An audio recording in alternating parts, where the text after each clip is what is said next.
Добро вечер, Сокот. Малолетник со посебни потреби заврзан за кревет. Полицаец натепал дете во училиште. Приведени и малолетници во полициска станица. Натепани демонстранти, чувар претепал затвореник. Ваквите извештаи се нотирани во извештаите на меѓународните организации, но и кај Народниот правобранител и во Хелсиншкиот комитет за човекови права. За жал, во Македонија се уште се регистрира тортурата. Зошто и кога полицијата применува прекумерна сила? Дали пак некој се грижи за нивната психичка состојба? Имаат ли соодветна лекарска помош? Гледајте во Код.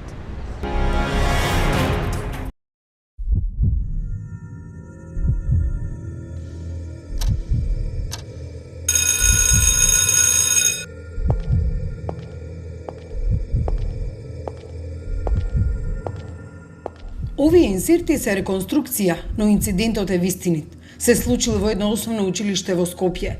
Полицаец влегол во школото за да спроведе, како што рекол, јавен ред и мир. Но наместо тоа, тој самиот го прекршил редот и мирот. За среќа во училиштето имало камера, па се е снимено. Видовме во видеозаписот на училиштето полицаец во простори на училиште. Оди код две деца кои дежураат во дворот, не во дворот, туку внатре во училиштето. И полицајцот со сати седи внатре. И на крај во еден момент, пошто немаме тонско, на крај во еден момент му се доближува на детето и го удира. Од другата документација што собравме, наводно го удира дека детето го омаловажува него. И се поставува сега прашањето, што полицаец бара во училиште? Ова прекршување на службеното овластување и насилство врз дете е забележено во годишниот извештај на Народниот правобранител. Му го раскажал родителот на детето, кој полицаецот го пријавил во секторот за внатрешна контрола, но попусто. Наместо полицаецот да биде казнет, случајот е заташкан. Секторот за внатрешна контрола заклучува дека нема да води истрага, затоа што родителот се откажал. Ова е за секакво казнување. И ова е за секаква критика на тој сектор. Полицаецот се правда дека влегол во училиштето за да воведе ред. Не кажал дека го удрил ученикот. Откако Народниот правобранител ја пронашол снимката од камерата и ја покажал на полицијата, побарал од родителот да се охрабри и повторно да го пријави на внатрешна контрола. Полицаецот се правдал дека бил испровоциран од ученикот, па затоа му удрил шлаканица. Го информираме секторот дека ја сгрешил работата, дека по службена должност се гонат таквите сторители на делата. Поготово кој се работи за дете. Секторот од нашите не информира дека повратно дека почнале дисциплинска поставка. А од друга страна, се уште тој проблем го имам отворен. И јас лично се занимавам со тој проблем, а знае и министерот за внатрешни работи. За жал, ова не е единствениот случај на насилство врз деца од луѓе кои се службено задолжени да се грижат за нив, а не да ги малтретираат.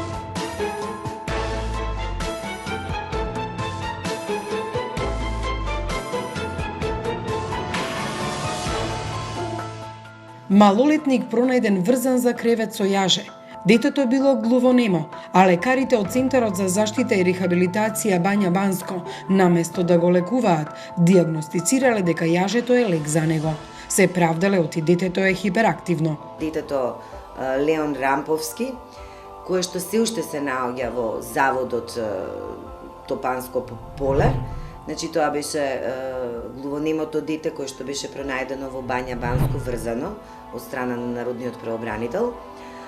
За случајот ние покренавме постапка и поднесовме кривични пријави против сите оние кои што биле инволвирани во случајот, значи почнувајќи од надлежниот центар и сите други институции кои што во тој целиот временски период требале да одлучат во неговиот најдобар интерес. Наместо да го упатат во Центарот за глуви деца, лекарите од заводот во Банско го третирале како дете со церебрална парализа.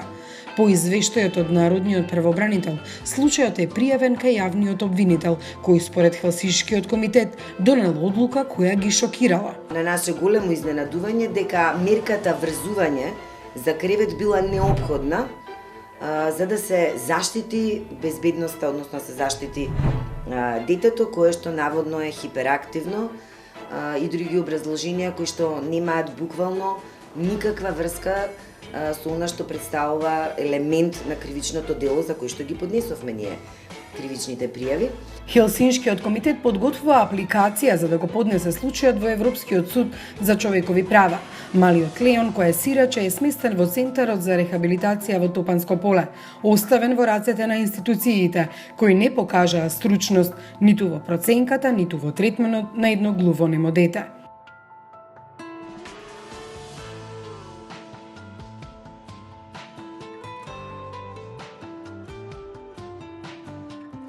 Повредени, приведени, натепани демонстранти. И полицијата доби удари од камења, шипки, дрва. Меѓу оние што протестираа имаше и студенти, а еден од нив е и Горан Нешковски, прв братучет на Мартин Нешковски, кој беше жртва на полициска бруталност на денот на изборите во 2012. На 5 мај тој со мајката и братот на Мартин протестирале, но во еден момент добиле информација дека Министерката за внатрешни работи ги повикала на разговор во владата. Кога добивме повик од предпоставам Министерката беше тогаш за внатрешни работи да присуствуваат членовите на семејството на средба внатре во владата, ја отворија значи ова метална ограда овде што е службениците од полицијата и само што влегува внатре братот на сега веќе починатиот Мартин Нешковски и неговата мајка. Во истиот момент беа нападнати од неколку припадници на полицијата и во тој момент единствено што така како реакција ми дојде да го сторам беше да прерипам оградата и колку што можам да им објаснам барем на луѓето за кого се работи и дека сепак тука се на повик или покана од некој внатре од владата и дека можеби станува збор за недоразбирање. Меѓутоа не сакам да верувам дека на некому можеби му одговараше баш такво сценарио. Оваа расправија со полицијата скапа го чинала. Помина 20 дена во притвор, а сега има казна од 10 месеци затвор. Случајот е се уште во судот. Семејството мое добива заканувачки повици по телефон дека ќе нападнат по животот, по телото, здравјето, значи само збор за малолетни деца имам. Вознемирени се, исплашени и покрај пријавата во полиција, значи за конкретниот проблем, се уште немам ништо како известување до каде и што е целата таа работа. Иако го имаат и телефонскиот број од кој што е тоа направено, сметам дека намерно или ненамерно некој го пак постојат обиди за да се тоа маргинализира, заташка. Горан не е единствениот осуден. Уште едно лице е осудено на повеќе од 2 години затвор, а вкупниот биланс на приведени во протестите пред владата на 5 мај е вкупно 42 лица, од кои 13 се задржани во притвор, а само еден во куќа. За такво кривично дело нема никаква логика да се примени мерка притвор. Зборуваме за кривично дело кое што утврдува казна затвор од 3 месеци до 3 години. Значи, буквално судијата можеше да утврди алтернативна мерка, куќен притвор, иако и тоа сметам дека е премногу. Меѓутоа, тоа беше, мислам, дека лекцијата која што власта сакаше да им ја одржи на протестантите. Односно да ги предупреди сите оние кои што сакаат да и се спротивстават дека ќе завршат на таков начин. Беа осомничени за учество во толпа, што ќе спречи службено лице во вршење на службено дејствие. И Хелсиншкиот комитет и Народниот првобранител реагираа на начинот на приведувањето и третманот на приведените. Најдовме во 2 полициски станици, мислам Газибаба и Кисела вода, дека имале околу 20, мислам точно 28 приведени лица кои биле на протестите пред владата. Видовме прво дека тие се сместени во едната полициска станица во нехумани услови, сите на едно место. Се жалеа и на тоа. Од друга страна, Народниот правобранител од првиот увид виде дека има и повреди. од тоа што ние видовме, повредите беа лесни, но сепак беа повреди за кои тие информираа дека им се нанесени од страна на полицијата при приведувањето. Овие снимки го обиколија светот. Полицијата покажа прекумерна сила, стои во извештајот на меѓународните организации како Human Rights Watch, но и на State Departmentот, кој генерално смета дека полицијата во Македонија покажува насилство. Сите бевме сведоци дека полицијата употребуваше несразмерна физичка сила, значи не се справуваше само со оние кои што вршеа насилство, туку и оние кои што мирно протестираа. Каде што има сила, нема правда, вели народната поговорка, но не случајно народот ова го мисли. Требало да помине месеци пред 2 дена добивме една штура информација дека се било согласно прописите таа вечер. А од друга страна не доставуваат никаков документ. Јас вчера побарав дополнително да ги доставуваат документите. Најголемиот број случаи во кои над граѓаните полицијата или друго службено лице применило прекумерна сила наместо со казна за службеното лице, завршиле со пријава за граѓанинот. Граѓаните не чувствуваат дека имаат заштита од државата во овие случаи. Едноставно, таа субкултура која што постои, особено во полицијата, сите овие години наназад ние не успеавме да ја надминеме со тоа што ќе се применуваат професионалните стандарди во утврдување на одговорноста на полициските службеници.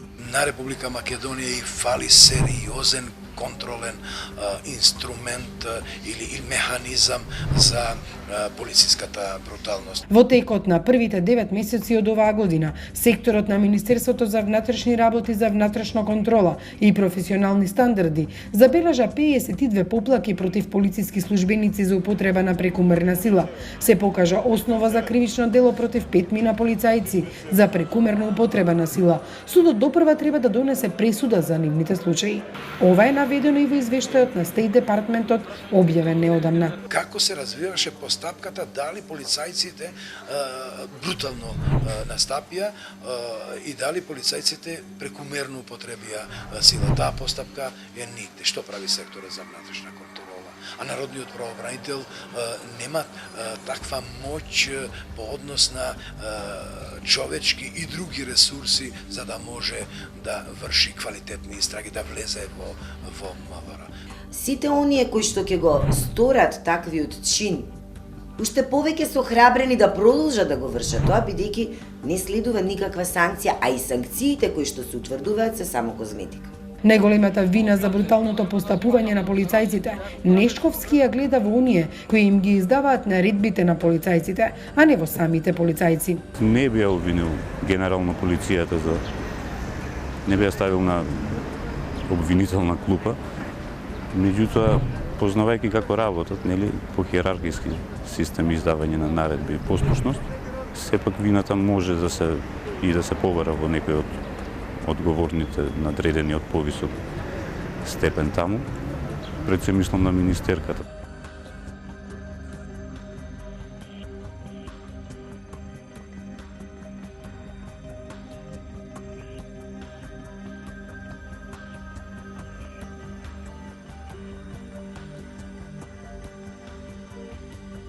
Во мај 2006 година, 18 дена немаше ниту трага, ниту глас од 16 годишниот Трајан Бекиров.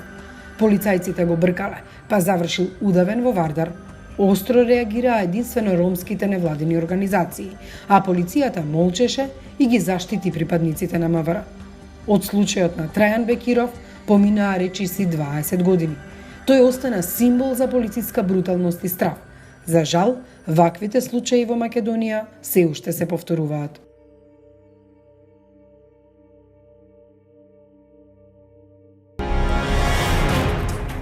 Македонската полиција е изложена на ризик, напади и провокации. Тие се во првите редови на одбраната. Но кој се грижи за нивното здравје? Дали имаат соодветен психолошки третман и дали внатрешната контрола ги наоѓа и ги осудува виновниците кои ќе ги пречекорат човековите права? Миомир Серафиновиќ во мај направи извештај за тоа како се однесува полицијата на терен. За жал, тогаш не го емитувавме затоа што трагично загинаа 8 полицајци, а 35 беа повредени во Кумановската дива населба. Видете го сега.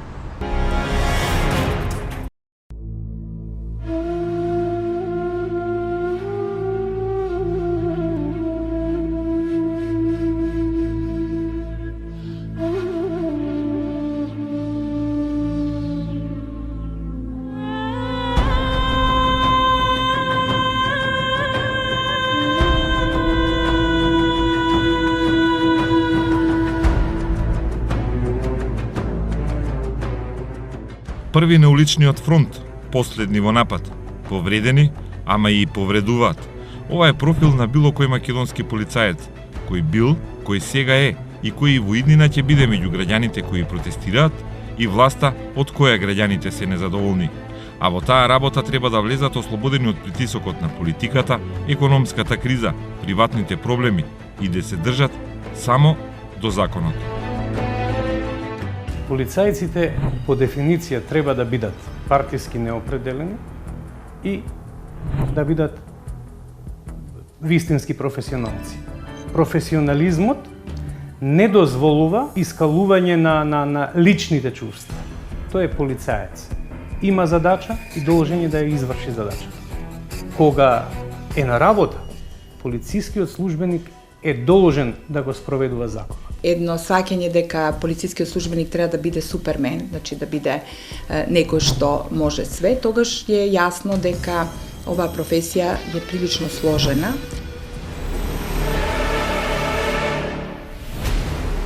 Но на филм Супермен ги тепа само лошите и ги помага угнетените. Не влегува со панцир и пендрек во читална.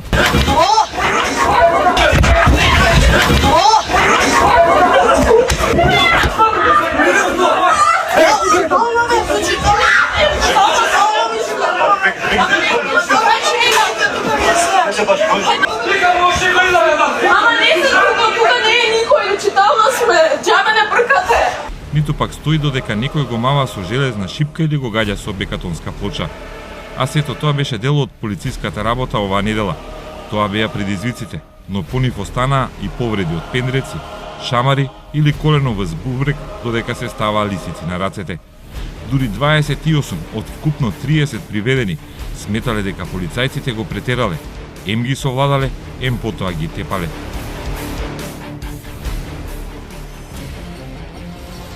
По протестите МВР соопшти, 38 полицајци биле повредени, 6 од нив останале во болница. Полицискиот синдикат кој ги брани работничките и професионалните права на полицајците реагираше. Тие и покрај жестоките напади врз нив биле толерантни. Меѓутоа, тоа не ќе може веќе така да се доди и тој прак, таа толеранција многу се одразува и ние сме луѓе, верувајте дека не може веќе до толку да се толерира. Бидејќи од настан на настан бројот на повредени наши колеги рапидно расте. Од независниот полициски синдикат ги поддржаа колегите, но им порачаа да не бидат брутални и насилни кон граѓаните. Треба да бидат професионални и да внимаваат политичарите да не извалкат нивната чест.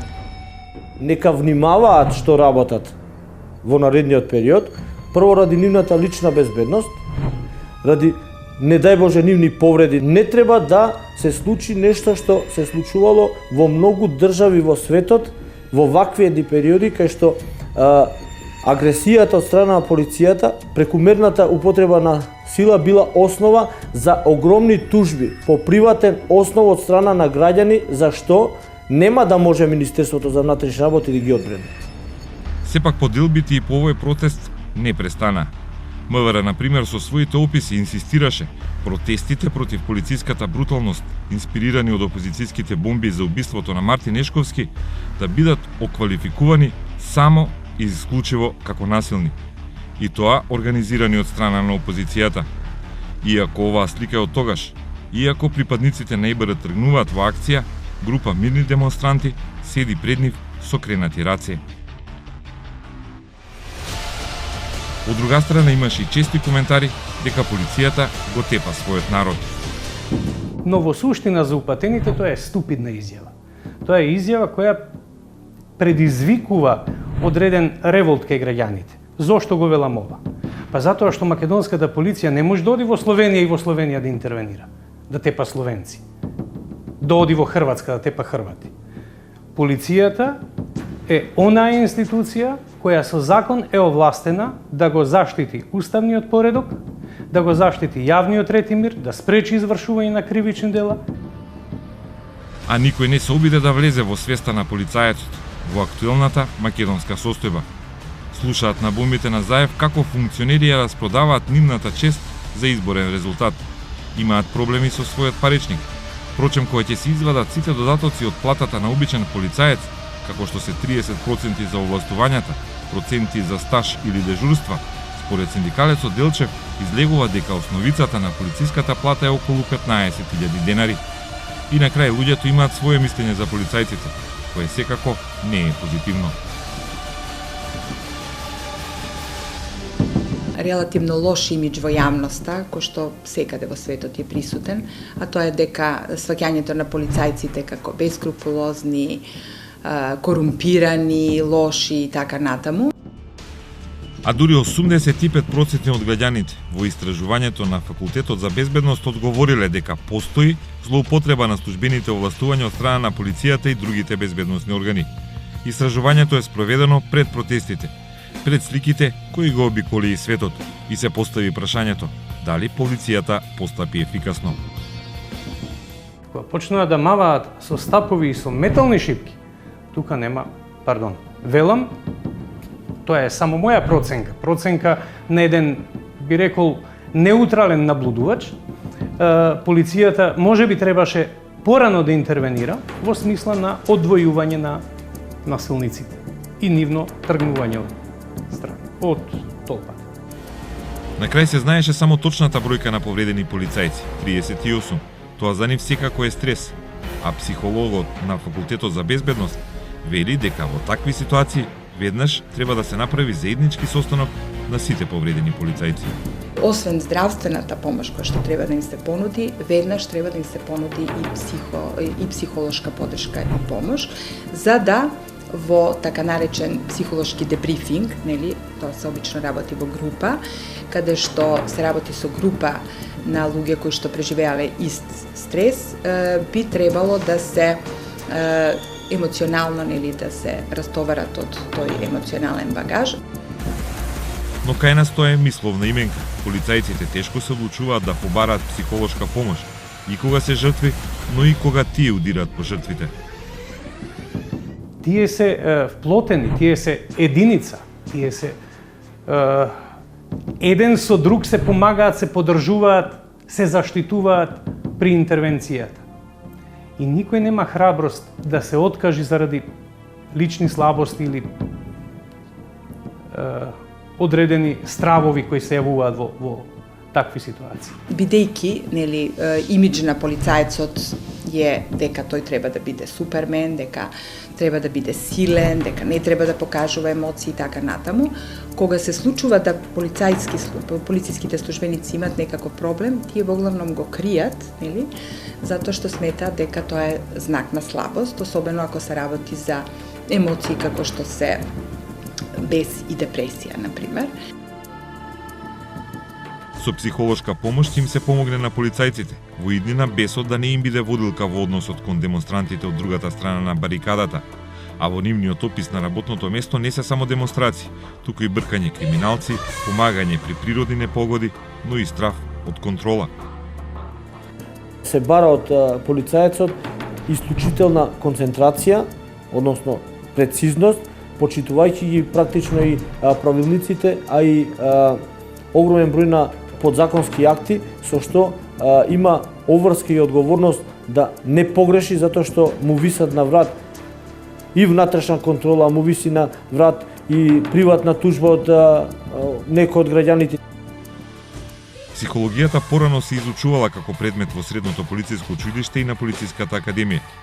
Сега полицаец се произведува за една година курс. Факултетот за безбедност одамна не е место каде се бира стручен кадар за полициските редови. Па така е, дипломираните студенти по безбедност често се пријавуваат на едногодишните курсеви за полицајци.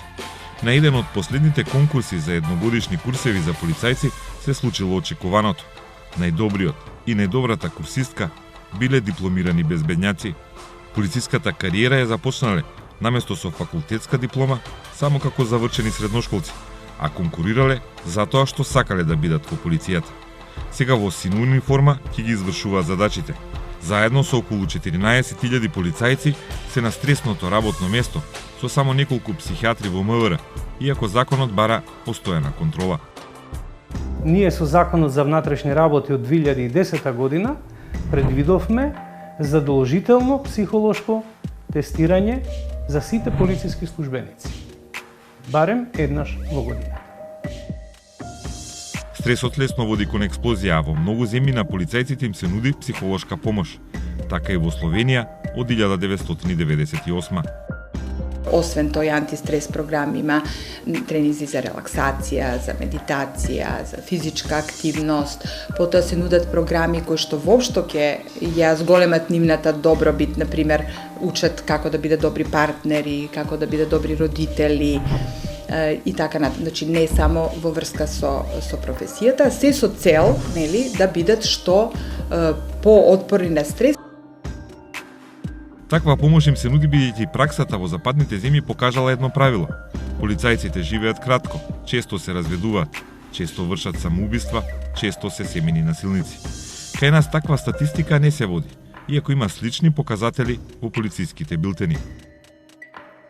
Јас барав за еден мој труд што го пишував, меѓутоа ми кажа дека немаат таква статистика, дека не водат веројатно по суициди да се само полицајци, а мислам дека би требало да се водат. Меѓутоа ние од она, ја не можам да кажам статистика зашто ја немам, меѓутоа од она што слушаме, нели, се слуша дека, нели, полицајецот убил партнерката па себе си или себе си. Значи имаме ние такви ситуации и суициди и убиства. И она што исто така ми е познато, дека во последно време расте број на оние полициски службеници кои што се извршители на семејно насилство. Од друга страна, постојано полицајците се во контакт со граѓаните и често се мета на обвинувања за претерана употреба на сила. Така било и пред една деценија кога начело на внатрешната контрола бил нашиот соговорник Зафировски. Пречекорувањето на службените овластувања во секој случај беа тема на која најчесто граѓаните се жалеа. Пречекорување на службени овластувања и примена на прекумерна сила. Имаше случаи каде што граѓаните беа во право, во целост, каде што внатрешната контрола не само што даваше предлози за поведување на дисциплинска поставка, туку поднесувавме и кривични пријави. Директно ние ги поднесувавме кривичните пријави. Но имаше и поголем број случаи каде што личните нетрпенија помеѓу полициските службеници и граѓаните се настојуваше да бидат преточени преку преставка, па да му се нанеси зло на ово или на оно. Сега според одговорите кои ги добивме од МВР е многу поинаку. За последните 2 години има само еден случај кога полицаец ги пречекорил своите овластувања и добил кривична пријава за предизвикување општа опасност. Од друга страна, во истиот период имало дури 138 напади на полицаец, а во Велес и во Куманово процентот на нападнати полицајци изнесувал 4 од 100. Според МВР излегува дека во Македонија полицајците се жртви. Со ова се потенцира дека штом полициските службеници се толку чести мети на напад, тогаш не се популарни меѓу граѓаните. А тие секоја година добиваат се понепопуларни задачи. Да пишуваат казни за фрлен отпушок, да дигаат автомобили од паркинг и многу слични обврски кои не се класични полициски и кои со полициската стратегија од 2003 требало да се намалуваат, а не да се зголемуваат. Јас не знам зошто собранието на град Скопје не си формира своја екипа, свој тим, кој би казнувал за грешно паркирање, кој би казнувал за тие комунални прекршоци и така натаму. Зошто полицијата да се доведува во позиција да казнува за нешто што е најмалку полициска работа? И така 2 децени се даваат себе си за некој друг, како што е во моментот. Значи полицајците не се само за една употреба, полицајците не се само за овој временски период, да ја заштитиме скапата кожа на поединци во оваа држава. И ќе останат први на фронтот, на улица, наспроти оние кои бараат нечии оставки. Системот е поставен. Со години се бара промена да се воведе и цивилна граѓанска контрола врз полициските постапки. Но таква реформа досега ниту еден владин функционер не предложил ниту поддржал. И така, со години, се сами на своето, но се подалеку од граѓаните, на кои треба да им служат и да ги штитат.